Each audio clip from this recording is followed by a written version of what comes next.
அனைவருக்கும் வணக்கம். விவசாய நலன்களையும் இயற்கை வளங்களையும் பாதுகாப்பு இயக்கத்தின் மூலம் சந்திக்கின்றோம்.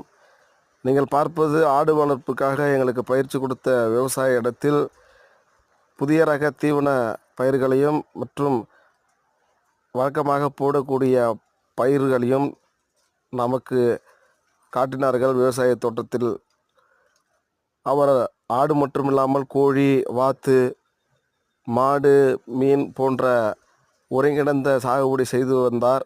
அதையும் எங்களுக்கு ஒரு பயிற்சியாக பார்வையிட்டோம். இந்த ஆடு வளர்ப்புக்காக நாம் தீவனங்களை எப்படி உற்பத்தி செய்வது, அந்த அளவுகளை நமக்கு கற்றுத்தந்தார்கள். இந்த விவசாய தோட்டத்தில் நாம் பார்ப்பது மற்றும் இது இரும்புகளால் செய்யப்பட்ட ஷெட்டு தான். ஆடு வளர்ப்பு, பரண வளர்ப்பு போல இந்த பயிற்சி மிகவும் அற்புதமாக நமக்கு ஒரு வகுப்பாக